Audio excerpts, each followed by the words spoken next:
Hello and welcome again to Not Fake News. Say hi to Nancy Pelosi. This picture was taken in seconds. Someone told her that the scapegoat tweet was fake. We have a couple stories here. One is about Black Lives Matter leader saying that white people are subhuman. Gee whiz, I didn't know I was subhuman. And another article here, surprise, at the end of the Obama administration gave NSA a broad view powers. I think we heard about something like that, but that's going to be interesting. Alrighty, and let's watch. This is Charlotte, this is one of her, this is where we're getting it. When this shooting happened, there was a hashtag that went viral on social media saying that we need to pray for Quebec City. Quebec City is a white supremacist settler colony. Isn't Black Lives Matter a good group? Weren't they at the White House a few times with the President Obama? Thank you. Yeah, I thought so. Justin Trudeau responded to the Muslim ban that this coward, this white supremacist coward, Donald Trump put forward. What did Justin Trudeau say? He said he wanted to accept everyone who's not allowed into the U.S. border to Canada. Don't cheer. Do not cheer. Because we know what exactly that is. We know what that is. We know what that manipulation is. It is what this country is founded on. Erasure and silencing of the real history of this land. The genocide of indigenous people in which this state is founded on. The enslavement and genocide of black people in which this state is founded on. The indentured slavery of racialized people in which this state is founded on. When Justin Trudeau says that, he is a liar. He is a hypocrite. He is a white supremacist terrorist. That is what he is. Do not be fooled by this liberal bullshit. Do not be fooled. When Mayor John Tory said that Toronto is a sanctuary for refugees, when black people are being murdered in the city, we have questions. What happened to Andrew Local? What happened to Jermaine Carby? What happened to Abdulrahman Nadeem? How is the city a sanctuary when black people are being murdered so mercilessly? How is the city a sanctuary? We have to rise up and what? Fight back! Rise up and what? Fight back! Rise up and what? Fight back! Because we will not be moved. We will not be moved. We will never be moved. We are the people. We have the power. Look at us. We have the numbers. We are the people. We have the power. We have the numbers. Don't you ever forget that. They make us try to forget that all the time. But realize this. When we come together, we can do anything.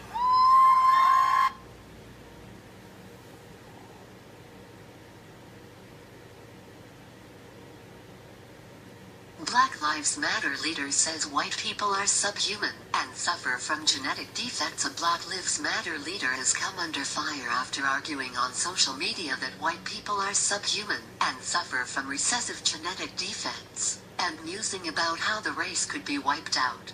In a Facebook post, Black Lives Matter Toronto co-founder Yusra Kogali went on a rant, arguing that black people are the superior race because white people possess genetic defects that make them lesser humans, according to the Toronto Sun. Yusra Kogali, whiteness is not hunksness. In fact, white skin is subhunksn, she wrote. All phenotypes exist within the black family, and white PPL are a genetic defect of blackness.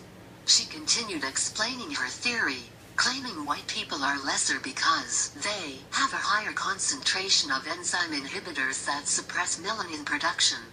They are genetically deficient because melanin is present at the inception of life.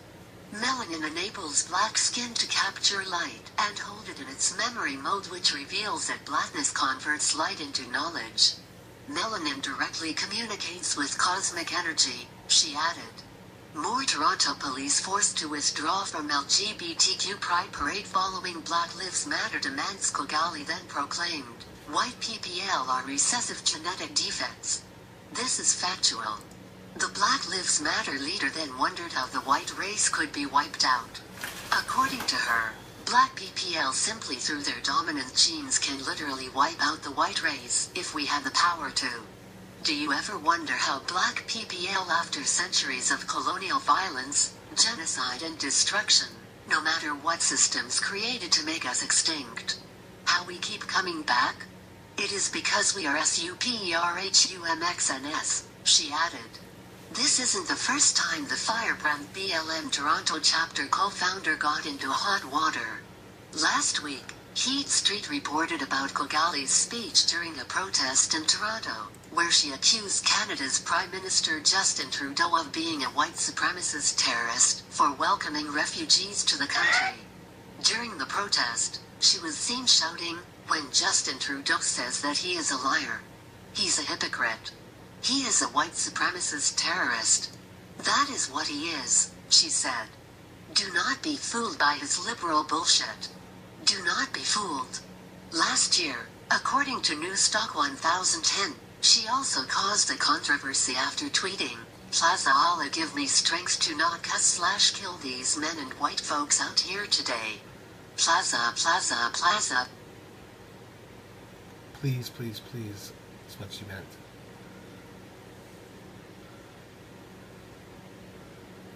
Black Lives Matter co-founder appears to label white people defects. Toronto. A co-founder of Black Lives Matter Toronto argued that white people are recessive genetic defects.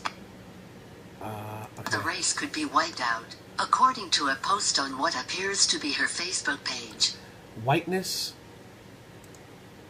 Oops, sorry. Gosh, I was trying to read it so you didn't have to listen to the robotic voice. Let's see if I can read this. Hold on. Come on, move down. Sorry. Alright. Whiteness is not humanness. In fact, white skin is subhuman. All phenotypes exist within the black family, and the white people are genetic defects of blackness. White people have a higher concentration of enzyme inhibitors that suppress melanin production. They are genetically defective because melanin is presented in the inception of life. Alright, we heard all that a second ago. If you want to read that, you can.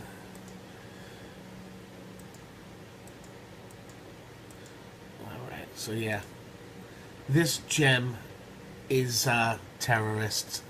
Just know that. Black Lives Matter. They're all about killing cops, and they're against the police. Meanwhile, the police are out there taking care and protecting everyone, including them. Next story we have here is let me just read what's up here. NSA ups the ante on domestic spying. Surprise. At the end of Obama's administration, he gave the NSA broad new powers. The story from January 12, 2017 starts with the addition of the New York Slimes. Was little remarked upon at the time, but suddenly has taken a far greater significance in light of the current events.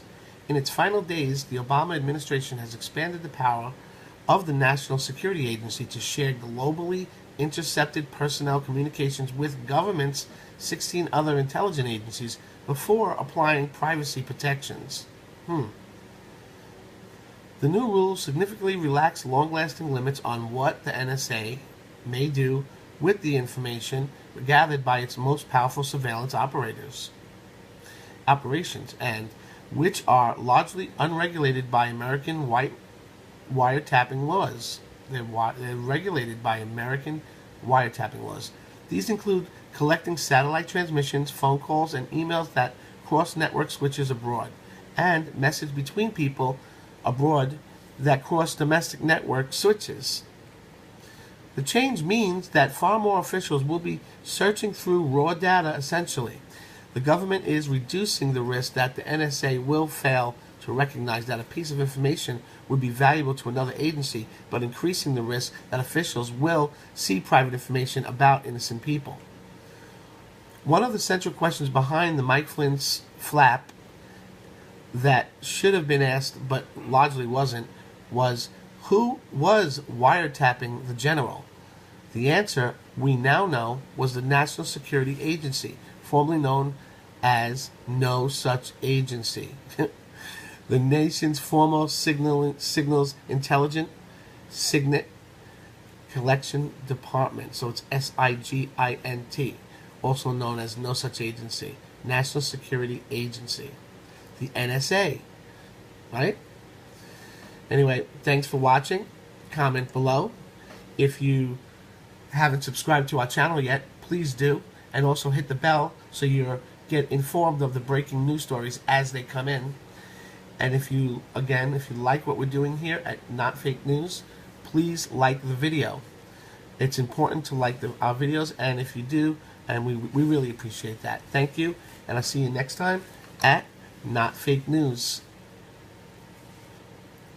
Bye, Nancy.